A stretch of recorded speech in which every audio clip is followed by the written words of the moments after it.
Okay, welcome everyone. That seems to be my tagline. Welcome everyone every time I hear myself saying that. Um, I'm looking around and I'm really feeling celebratory and grateful. And I'm going to try to summarize what I want to say here in really a short amount of time. Um, as we've said, this will be the last class before we take a holiday break. And I wanted to use the time to just kind of reflect on all of the things that have transpired. And so to do that, I want to do a really fast run through naming every speaker. And then I'm going to turn it over to Fryling Sensei. The biggest takeaway for me is we made it up as we went. And what I'm really proud of is we always say we're growing and developing together. And in the midst of adversity, we really did. And it was a group effort. And I'm just so grateful. I'm proud of the classes and the presenters and the material that we have recorded. I think it's really valuable information. People spent a lot of time preparing and organizing themselves. And I think we've got a treasure trove of great information available to everyone.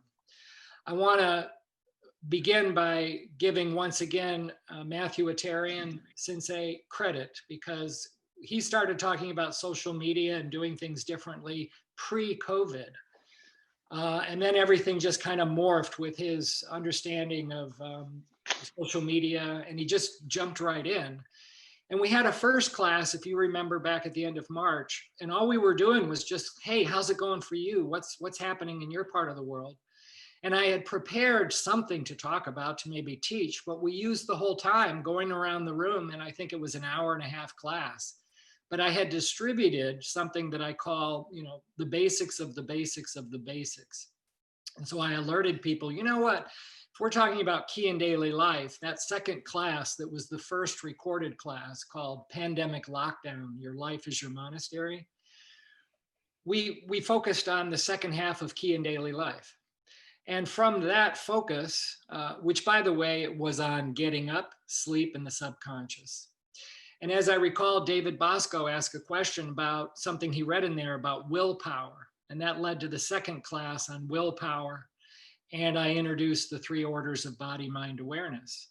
And then Tarry Sensei jumped right in and said, you know what? I learned those 3 orders of body, mind, awareness way back when as a Furman student. And that makes sense to me because I also use them training. And he said, let me jump in here and show you. We were talking about noticing the difference. And he said, I noticed the difference with my family here. And if I change the way I think, if I calm myself and have this, what we call this expanded periphery, things go really better at home, especially at the dinner table. I love that. Then Ileana jumped in and said, you know what?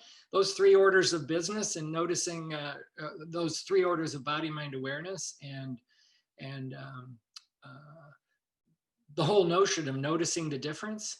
She had been purposefully over the last year preparing herself differently when it comes to live performance.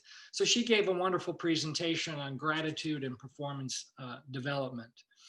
And then Rich chimes in and says, you know what? I find myself, taking care of my aging parents, and specifically my dad needs me a little bit more now. And I find myself taking all the lessons I've learned as Otomo and applying that in daily life. And that was another wonderful section. For various reasons, that led to a whole Saikonton deep dive, which I was happy to do in 4 parts.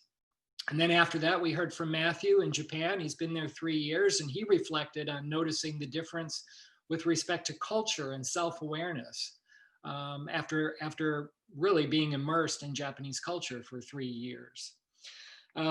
Then we heard from 3 people who are all very, very senior, Harrell Sensei, Stone Sensei, and Orwat Sensei in a row. I mean, Stone Sensei, 38 years I've known him, and as we look there, I'm eager to hear from him, having just finished open heart surgery. Thank you, Stone Sensei, for being here. Harrell Sensei took a deep dive on learning, key principles in learning, but he used as a case study flying an airplane. And Stone Sensei, he's extremely experienced, and he just said, noticing the difference, you know what? If you just pay attention in daily life, drop by drop, you will be inspired by all kinds of things. Orwat Sensei jumped in with conducting cross-cultural business and using key principles to do that. Then we went to Dan Atwater, a young college professor, and said, you know what? I have hobbies, running, and I'm an ecologist, and I can apply key principles both in my work as a biologist, ecologist, and in my hobbies, running. And he shared that with us. Then we went to our most senior sensei, Gardner Sensei, who talked about the universality of key principles. John Poppele Sensei talked about Tenshoku and really discovering his mission through Aikido training, and shared with us very openly his own journey finding clarity and ease. Nathan Patton, he knocked the socks off his. You know, we're always talking about put yourself in the place of your partner, right? And we always say, and we're all one. We're one with the universe. Nathan goes, no, we're not. That's not true. He said, you know, you can put yourself in the place of your partner, but we're not the same. You need to understand that we're not the same. I absolutely love that. All right. That's learning and growing together, right? It's like pointing out, yeah, well, let's just look at that really deeply. Okay, then Josh Queen. I mean, I love Josh. I've known him forever through 3 different careers, and now he happily talked about key principles and his role as a mental health counselor, family therapist. Paul Zimmerman jumped in there and talked to us about acceptance. We hadn't even talked about pain yet, but it turned out that the seeds of his creativity writing that children's book, In the Place of Peace, was his own version of managing self-care, managing pain, which I didn't even not realize until his presentation happened. And then along the way, people asked me to talk about law enforcement and excessive use of force. We talked about how to see, 3 videos on the place of peace. We heard literally about growing and developing together from 2 people, Derek and Danielle, who did it together and talked about, you know, it's not about you. Matt Doetsch-Kidder Sensei, thank you very much. Leading with heart is right up my alley in terms of my whole 30 plus years of consulting experience. He nailed it, if you ask me, about how managers should lead in the workplace. And then how about this? On the very first class, we were talking about changing your subconscious. I said that's a very important part of Saigon Ton. Well, guess what? The last presenter, other than myself, Kirsten, she basically gave us a case study. And you know what? You can change your subconscious mind. And she showed us how, and was very open with her life experience. So then we followed with 5 different episodes on managing pain. So I'm going to be quiet now, Rich. And just say, before I forget, I also want to thank participants here over this whole period. We've had people coming in from Russia, Germany, the Netherlands, Japan, Canada, Belarus, Ukraine, other countries as well. And I'm just really grateful for this whole process. And I always say I love you, and I do. And I'm really proud of all that you've done. Okay. I have to Thank stop you, talking now, Rich.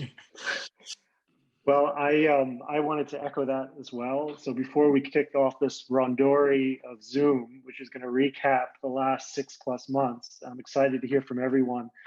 I wanted to tell everyone what a treasure it's been to be a part of this. I've had this great vantage point, sort of being in the background and helping people, even, you know, just from a technical standpoint, but also helping people develop some of their messaging across the platform. And it's been terrific. It's been a very valuable vantage point. And I feel also incredibly grateful to be part of this group. We all come from different places, different parts of the globe, different time zones. It's morning for some, late evening for others. You know, not just that, but I'm also incredibly fortunate because the theme that we're all sharing, key in daily life, is such a personal journey, and how we apply those principles in our very unique and special lives makes us all subject matter experts. We all have a teaching voice that we are providing to help us all grow and develop together. And when I think about that extraordinary dynamic in this organization, I think about all the dozens of companies that I've worked for over the years. And it's amazing that very, very few really allow people to be empowered to have such a voice, that allow people to express their experiences, their point of view, for the sole purpose of helping the organization grow as a whole. And I think that makes the Eastern Key Federation incredibly special, and the leadership that Gardner Sensei also provides us. So I wanted to make that point, because what we're going to see today in this Zoom call is everyone's unique point of view in how key in daily life is applied, and how we can all take those nuggets and help us grow personally. I think what is also really interesting is that we all have incredibly different levels of training. You know, it could be 50 years, 30 years, 20 years, 6 months,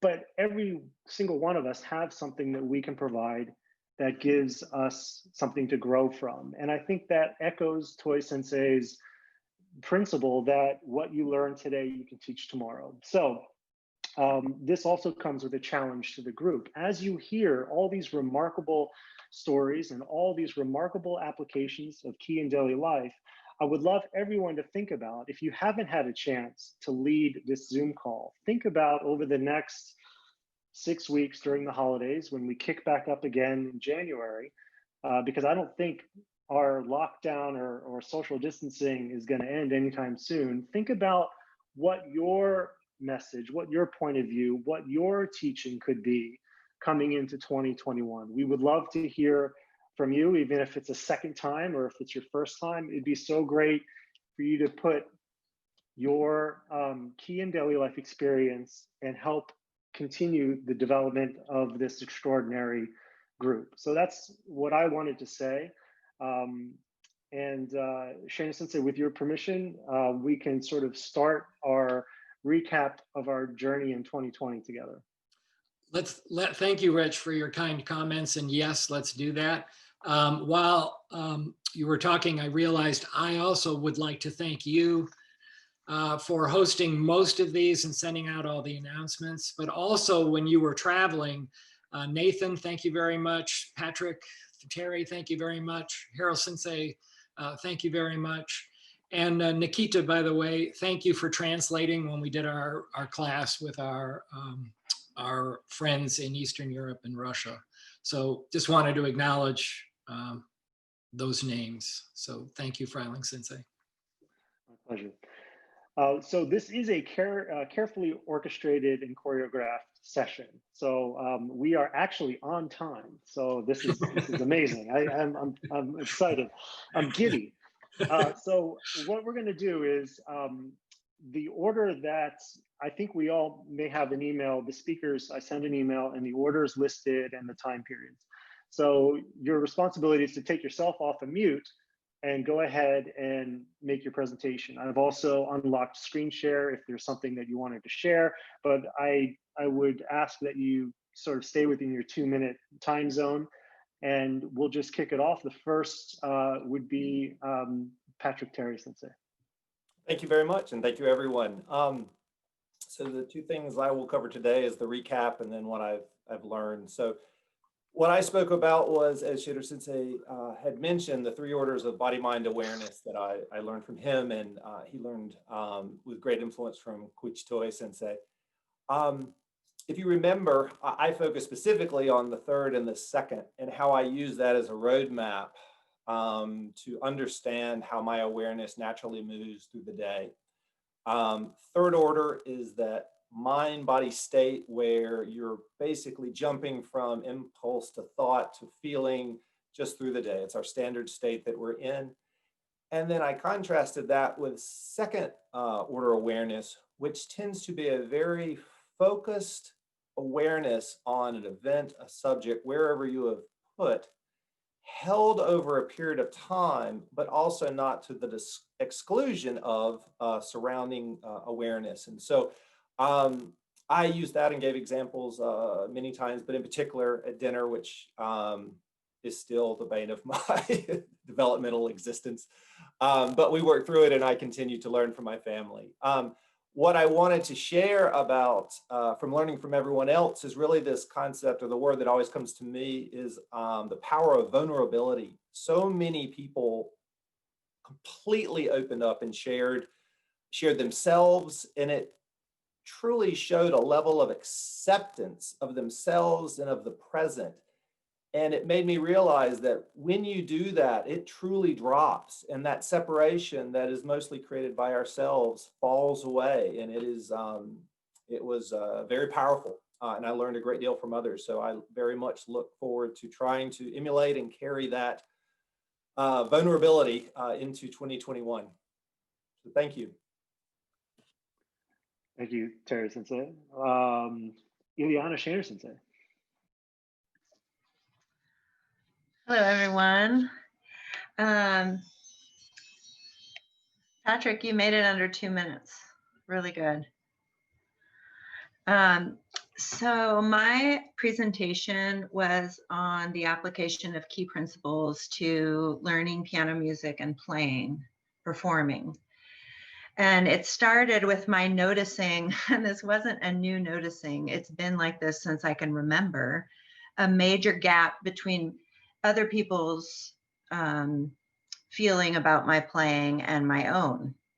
So that gap, when I finally noticed and decided to do something about it, I decided I needed more practice being in that space, which I called the hot seat, under pressure, trying to transform the under pressure place to one that's more natural, where I could practice key principles, kind of just bring down the edge of it so that I could practice what I knew. So I arranged 10 performances for myself over the following year, which included some fundraisers and playing at various retirement communities and sharing amazing music with amazing people from cultures and composers from times past, and that would be lost without performers playing it. And in the process, had some real enlightenments, or kigatsukus. And those were a respect and patience with my process, which I had previously judged as taking so long. And yes, it does. There's a lot to absorb. Also, just the gratitude of sharing music with others and the connection that happens that goes beyond words and language. 2 minutes. Thank you, Ileana Sensei. Oh, wait, can I say one more thing? Please. I'm completely inspired by everyone's authenticity and creativity in their application of key principles. And that inspires me to continue to deepen my practice. So thank you so much. Thank you, Sensei. So I was the next on the list, and what occurred to me is that during these lockdown times, nerves are on edge. We get really crispy and short, and we're on top of each other. We can't get out. And I think when I asked myself the question, Rich, you have 30 years of training, what principles are you applying most in these challenging times? What are you drawing from that's going to help you now? And I'll tell you what it's not a better Kotoroshi or an Ikkyo. And what it turned out to be was the art of Otomo. And if I could deepen and apply the principles of Otomo training in this time of dealing with coronavirus, what a wonderful development that would be for me. And in explaining that, I tried to break it down into 3 buckets. What are the 3 buckets of that training? Even before I went into 3 buckets, I tried to dispel the myth. What is Otomo training? It is certainly not this idea of servitude and carrying the cape of the emperor. It is much deeper and more significant than that. So the 3 buckets were this idea of connection, which relates to how to see, the idea that you're intensely connected, but at the same time of being intensely connected, you also have a very wide peripheral view of what's going on around you. And also how to listen. You're not listening autobiographically, but you're listening with deep empathy to who's in front of you. The second bucket was rhythm, the idea that you need to be early. You need to move on the end of now, because if you're late, then that obviously doesn't work.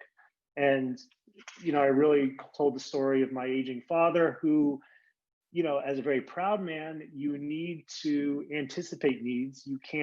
He's not going to ask for anything. So you have to be moving with his key first. And then the last bucket is the most profound, which is the real change your concept, which is the art of service and putting your needs last, your needs second. And that brings up the whole spirit of Untoku and good done in secret.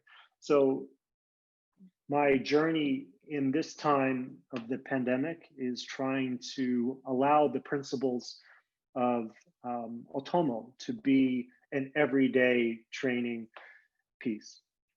And I think as I look back on this journey with all of us, the thing that I find most profound is how much I have learned from every single person along the way, and that everyone is just an amazing teacher and has been able to embrace these principles of mind-body unification in unique and fascinating ways. And I want to thank everyone for that.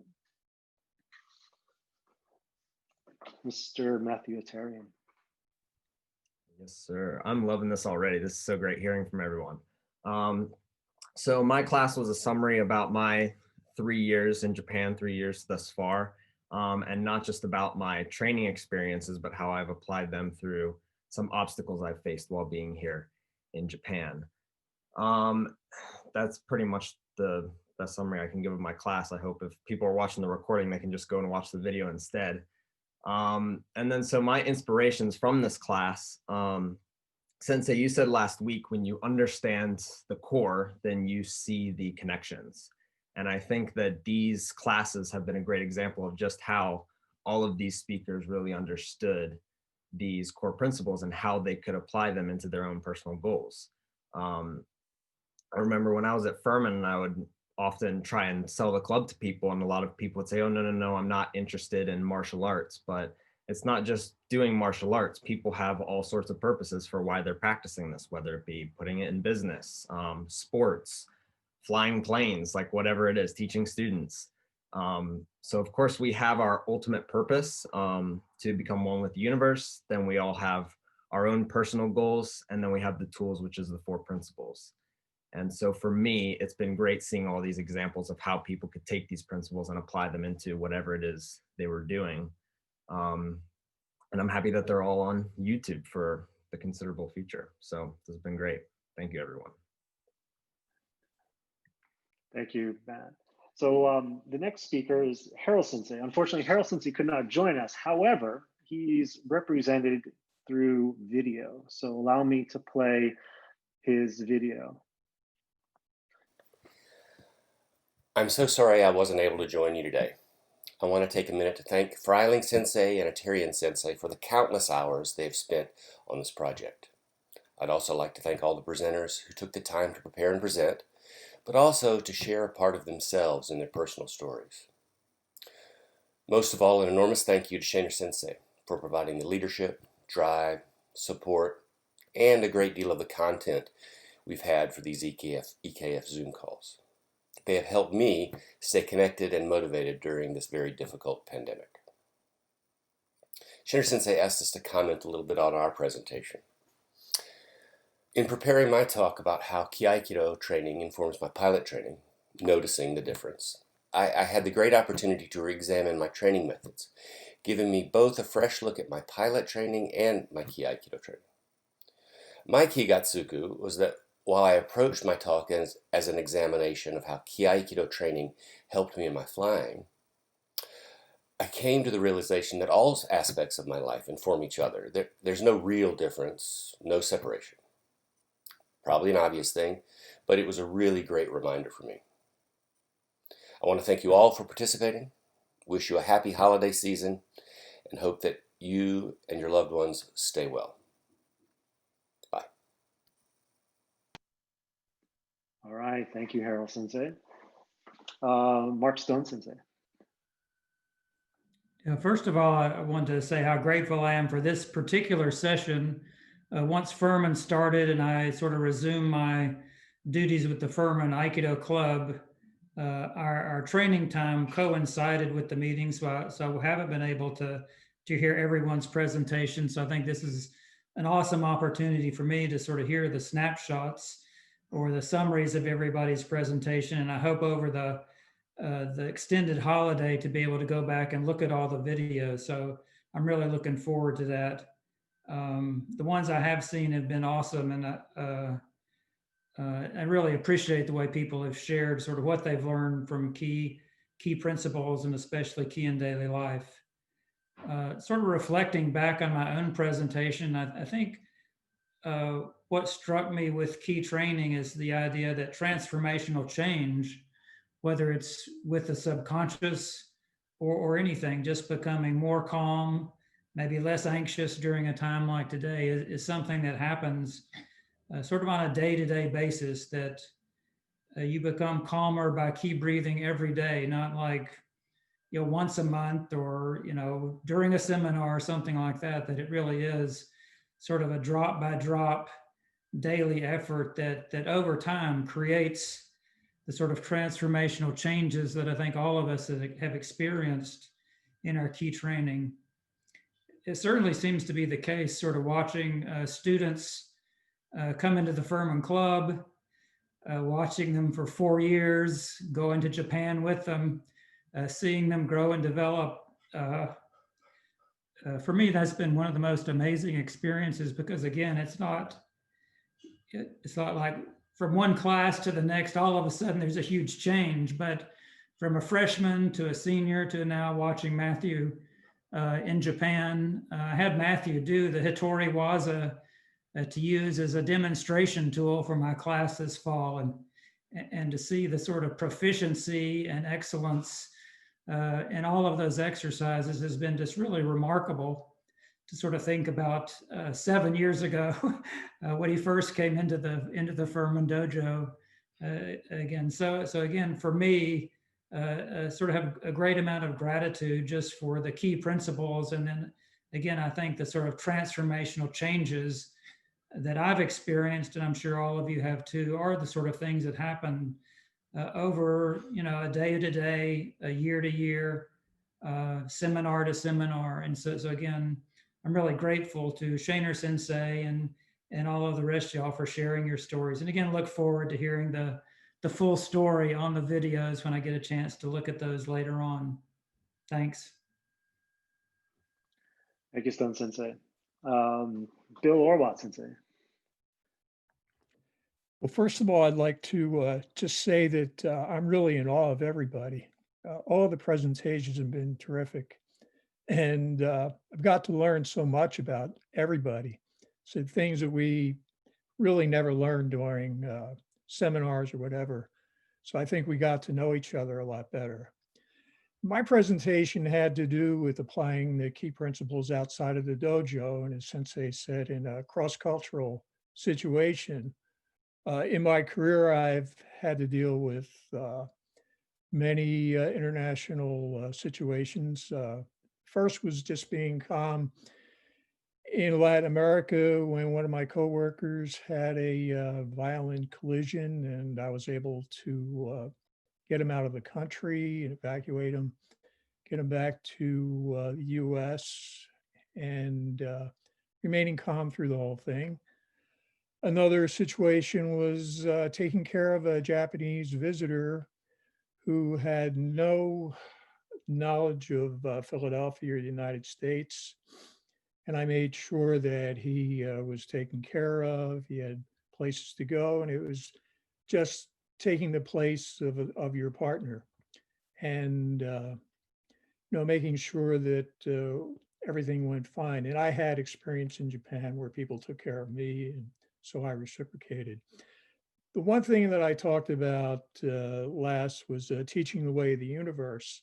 My last couple of years working, a good part of my job was teaching the entire division to do something that was extremely important. And I really enjoyed that. And I felt that it was one of the most rewarding parts of my career. And some people would ask me, well, how did you learn to do this? And I said, well, I practiced Ki Aikido. So I think I'll leave it at that. But everybody was great, and I really enjoyed it. Thank you, Sensei. Danielle, Atwater Sensei. Thank you, Sensei. Yeah, just to recap what I talked about, it was just kind of my story of how I started doing Aikido with Tsubaki Sensei and using running as a lens, because running just kept popping in to my Aikido story, and talking about how running helped me understand Toei Sensei's teachings better, and I think helped me become a better student. And I guess what I've learned from this pandemic is just the value of connection. I think about the space between us, in the dojo. It's kind of all about understanding the space between us and kind of what makes us different people, or what makes us separate. And, I can talk all about universal love and, it being a property of the universe, and we just need to connect to each other, and then we can kind of discover it. But this pandemic's actually provided sort of an object lesson for me in that, that if I just open myself up to you all, and you all do the same to me, the space and the time just vanishes. It's like it doesn't even matter, we're miles away, but we're all here right now.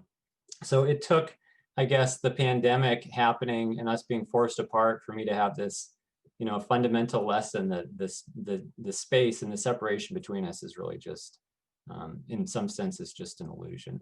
So yeah, so it helped me have an experiential understanding of what that actually means. So thank you all for being together and being my friend. And I feel like it's just been wonderful to get to know you all as my teachers so much better than I ever had before. Thank you, Sensei. Awesome. Gardner Sensei. The topic of my segment was universality. It's everywhere. I have to qualify that a little bit because I haven't been everywhere. I can only speak from, and I was talking in terms of flying, I can only speak in realms of ground level up to 50,000 feet and standing still to supersonic, but I can't verify that above 50,000 and hypersonics this goes on, but I'd be willing to bet you it is still universal in there. At any rate, I broke it down into a couple of sections, one of which was the my realization that once I started practicing Aikido, that I had actually been practicing the four principles for many years already. And I went through briefly the how each of the four principles applied to various segments.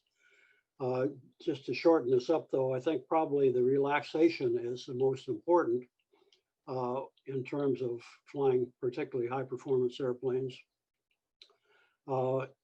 And that you really need to stay relaxed so you can feel what's going on in the controls, the rudder pedals with your feet, the stick with your hands, the seat of your pants. Actually, they speak of flying by the seat of your pants. You can tell a lot what's going on by what's going on in the seat of your pants. But at any rate, it not only allows you to feel what's connected with the airplane, but it also is important to allow you to react quickly, particularly in situations like formation flying. And I spent a few years with a demonstration team flying slot for a number of years. And you really have to stay on top of it to be able to react to your lead's actions, changes in speed, changes in altitude, changes in direction, everything else. And so when you're really tucked in tight there, you really have to be right on top of it. At any rate, the second subject, I delved into the 3 orders of mind, body,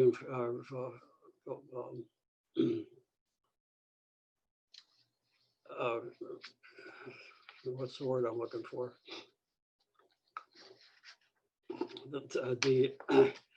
Anyway, the third order, where things are happening all over the place, and I referred to forward air control missions that I was flying, where you have to find the location first of all, be talking to everybody in ground and air, controlling flights of fighters coming in, trying to stay away from ground fire as much as possible. All of these things are going on, so your mind is flicking from one thing to another as quickly as you can. Obviously, third order. But then at some point, you're thinking, you're focused on the mission only. The mission and helping these people on the ground get out of their situation down there. So this would apply to a second order condition. And then I think I had mentioned that at times it was almost like you would be sitting on the outside looking in, much like observing one of these snowball things when you shake and the snow goes around. And it's like, it's a weird feeling because you're not really, don't feel like you're reacting to anything, but in fact you are, but you don't really realize it. Time just goes away. So anyway, that was sort of the second area that I discussed. So just to wrap up, I got to thinking the other day of a conversation that I had with Harrell Sensei. I'm sure most of you know at least of him. But the last time I saw him at a seminar, I said, "Sensei, it's so good to see you." And it's particularly good to have somebody older than I am at seminar. And so as he typically did, he giggled and said, well, you keep training and someday you'll be as old as I am. I haven't quite reached that. I got another year or so to go yet. But so my parting shot to you then is keep training and someday you'll be as old as I am. That's it. Thank you, Sensei. John Poppele, Sensei. Hey, Rich, thanks so much. Just lovely to be here with all of you, and it's just been lovely to share this series and have a chance to participate in it. I talked in my program about my exploration of Tenshoku and how over time I've come to a deepening understanding of my life purpose through this practice. And one of the things that's been supportive for me in that exploration of purpose has been my cat and my weekly conversations I have with my friend Rose, who every week asks me, "John, what's your life purpose?" and takes a few minutes to listen to whatever I have to say in response. And lately, I've been talking a lot about ease and the idea of ease in the face of challenging and stressful times. And I just want to share with you a couple of pictures and a couple of quick reflections on this. I'm going to pull up the screen share here. So one of the things that I've been exploring over the last couple of years has been getting back into cycling after 23 years away from the sport. And I'm exploring this through the lens of one of my favorite quotes from Koichi Toi's Key in Daily Life on relaxation, page 42 in the section of relaxation. To relax means to be at ease and leave things in their natural condition. So I'm exploring what does it mean to be at ease when I'm pushing myself to my physical limits. And this is helping me, this is me racing back on the velodrome last year, exploring being at ease and leaving things in the natural condition of my heart rate being 182 beats per minute, while my vision starts to close in the finishing straight of a velodrome race. And it's been reminding me about the difference between pain and suffering, and that I can be in extreme physical discomfort with no suffering, and really with a great sense of joy. This is the community here in Minnesota practicing being relaxed, being at ease, and leaving things in their natural condition as we move out of our home of 14 years and begin to create our next chapter together. So this is the community disassembling the dojo that some of you have had a chance to train in, and beginning the conversation about what's next. And here we are closing the doors on that chapter of the Minnesota Key Society. And here we are being at ease and leaving things in their natural condition of practicing in the snow with overcoats and masks as we learn how to do bookend practice in a socially distanced way. And we're now having a chance to practice being at ease and leaving things in their natural condition of new restrictions that are going to close down our outdoor classes and bring us back online for practice. So this is my exploration right now, is bringing this thought about ease and leaving things in their natural condition to whatever is arising in these rather unusual times. Thanks so much.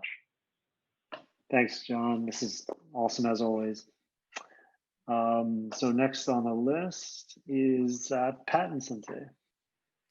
Hey everyone, thank you. So my session was about our admonition to put ourselves in the place of our partners, and how I often have a tendency to say, no, I don't want to put myself in their place. I'm in my place, and I'm in my place for a reason. I chose this place because I prefer it to any other place.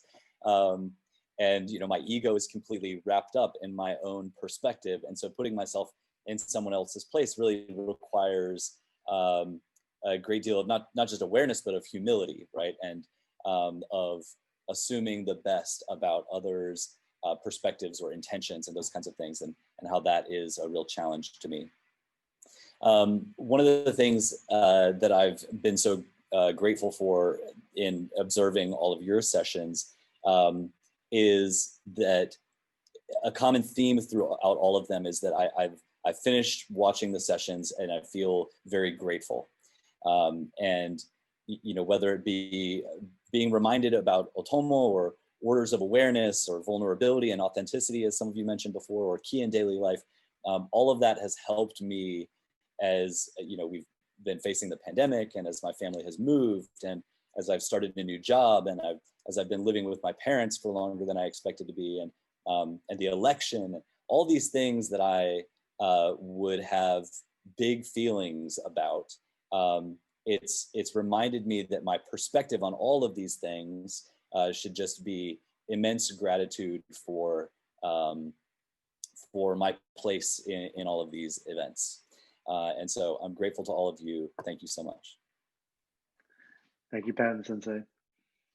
Queen Sensei. Thank you, Sensei. I still have the same feeling I experienced when I did my presentation before, is this uncomfortable because you know, all these well prepared and these presenters, I mean, everyone just as to me has done a wonderful job, and just to be able to be a part of that in my video, in my moment, I do appreciate that. I appreciate being asked to do it, and also in preparation. I like Matthew's plug for his video to kind of help guide everybody in terms of getting more information. So I'll do the same for mine. Mine was related to mental health counseling in terms of use of key principles. And what I felt when I was doing that video, and what I've felt at watching each one of the videos, I still have 2 more to go from folks because I usually can't be a part of it live, is it seems this theme of we kind of carry this baton of our training through each one of these videos in terms of what we're sharing. And it's almost like each one of them, and I think I'm echoing some things we've already said, it just reinforces this connection and understanding these principles and seeing them apply to each part of our career paths, our personal lives, et cetera. I think more specifically with Sensei's videos regarding management of pain, I mean, just kind of this reiteration of what he's talking about in terms of physical aspect, but also in terms of how it affects mental health aspects is something that I brought up in my video as well. These are things that just show this connection. I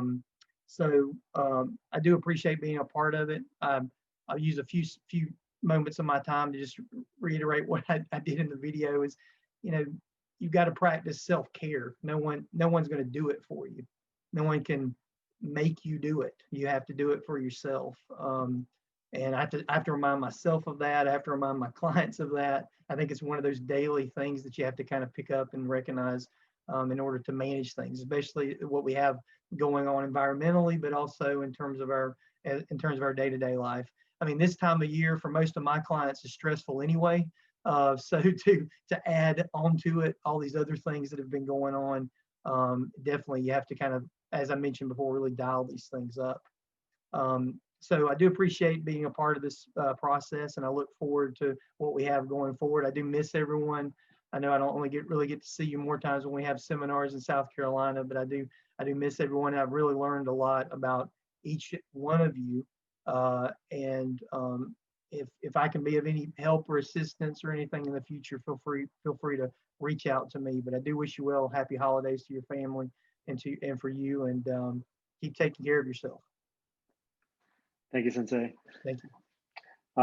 Next is Paul Zimmerman Sensei, and it's unfortunate he could not join us today either, but he did provide a video. So bear with me and I will share that.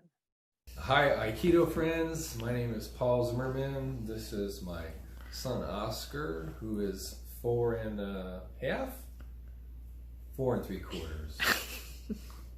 I had the pleasure a few weeks ago of presenting to you my children's book called The Peaceful Ducks, about 3 ducks that were looking for a peaceful place to be because there was a lot going on on campus.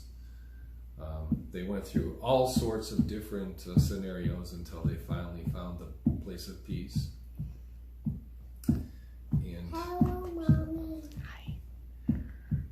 And I had great fun creating the book. Not as much fun publishing it, but that was a teaching process as well.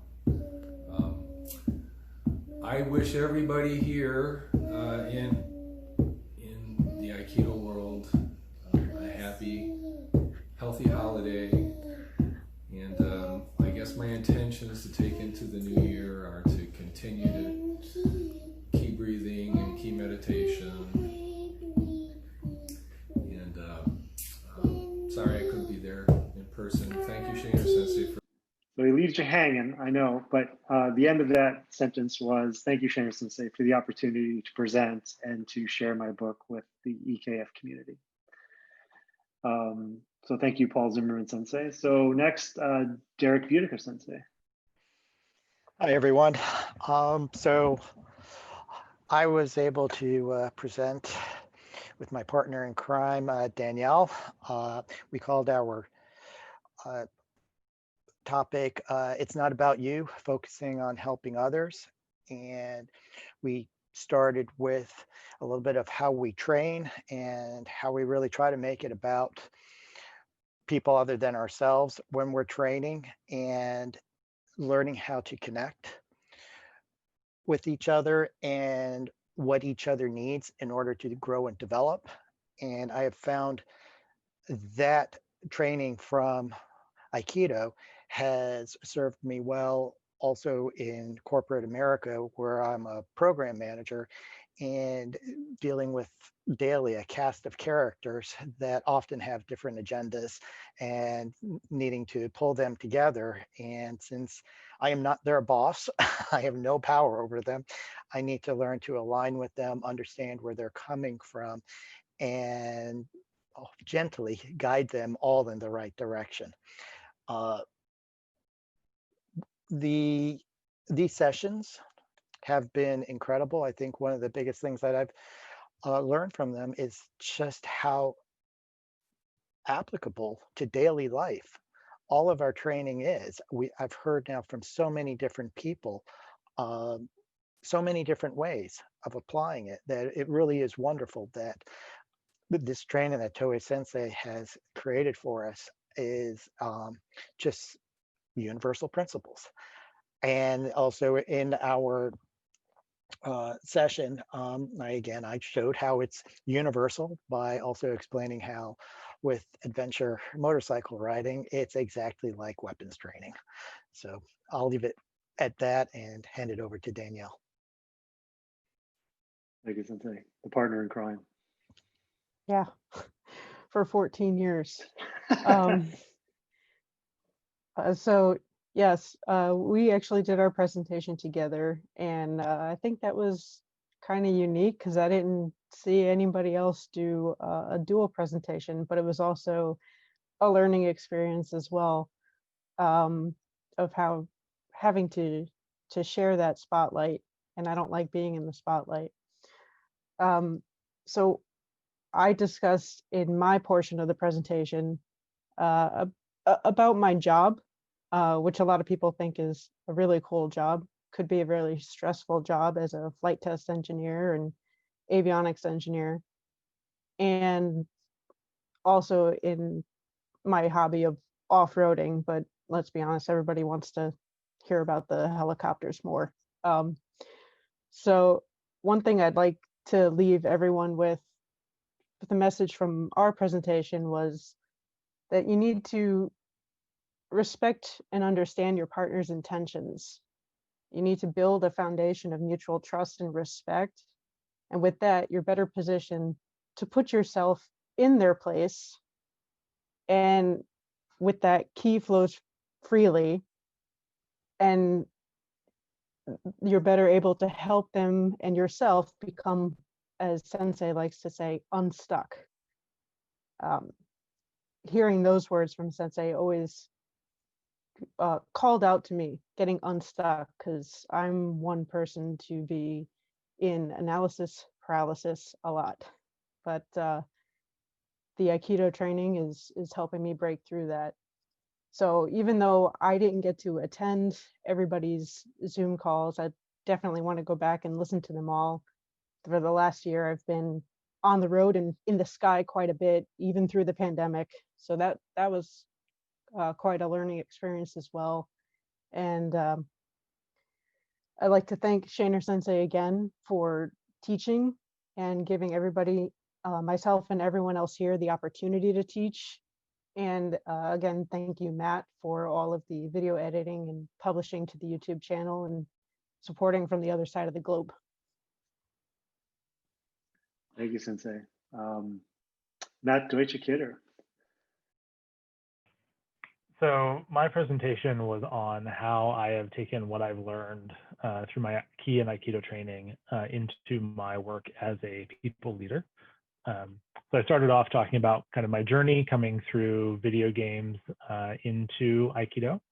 And then for me, the basis of this really comes out of, one, we all have a universal mind that loves and protects all creation and helps all things grow and develop. And that people leadership is an expression of our love and care for those around us. I talked through many of the shokushu, really kind of emphasizing that we are born of the ki of the universe. We are all worthy, we are enough, we are resilient, and we are powerful. And that we have the power and responsibility to shape the world around us. In fact, we're doing it no matter whether we intend to or not. We can all grow and develop. We can change. We can have a growth mindset. The people leadership is not about me being in charge, but really how can I be an otomo for the people that work for me, really the people that I work for. How can I apply key principles to that? How can I take a chaotic, scattered situation and really bring clarity to that, working through the 4 basic principles, staying calm, showing stability in challenging situations and conversations, working with the unity of calm and action. Working with relaxation, how can we drop the storylines about how good or bad we are, or our teammates are, or some other people are, giving people the benefit of the doubt and assuming positive intent.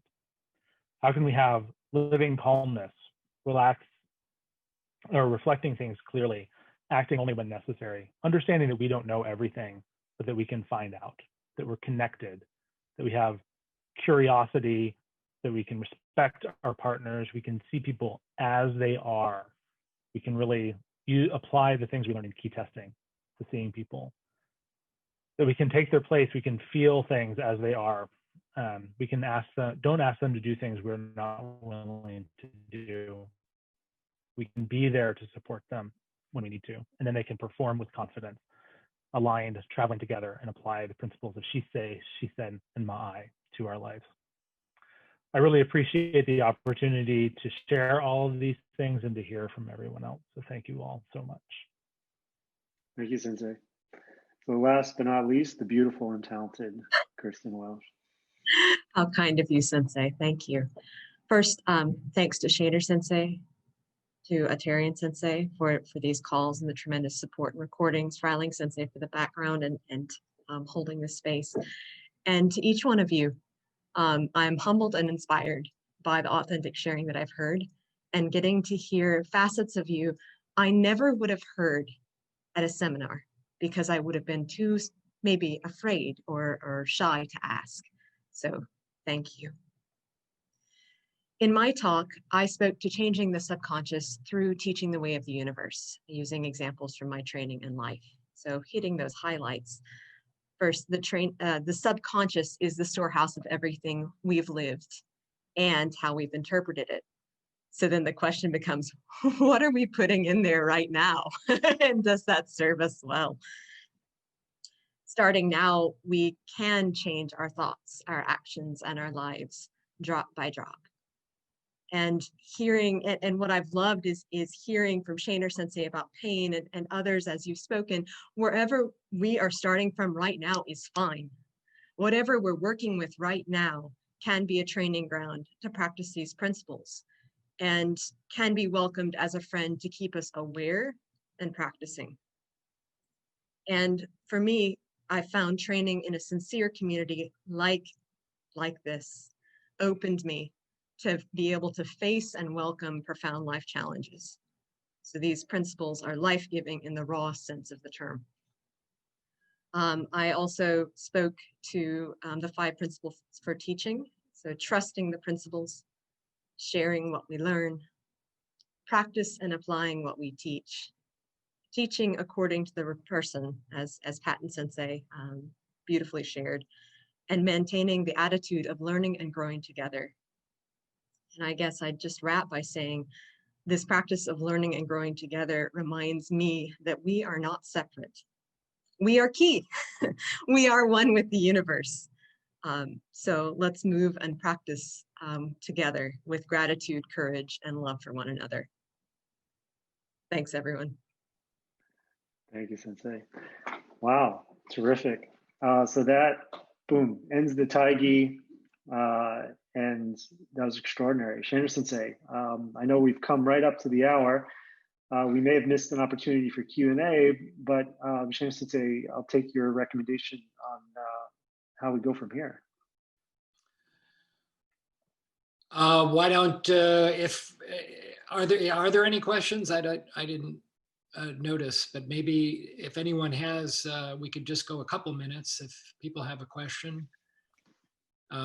While you're thinking of a question, let me thank all the presenters again who shared their experience today.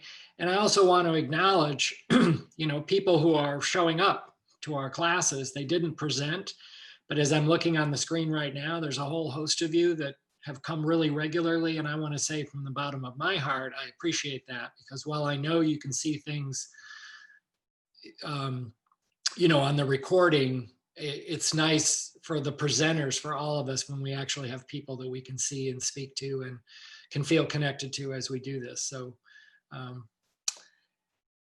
I don't know, we're making it up as we go, and that's that's still happening. So even though we're going to take a break here from these classes, I would like to encourage everyone before we end.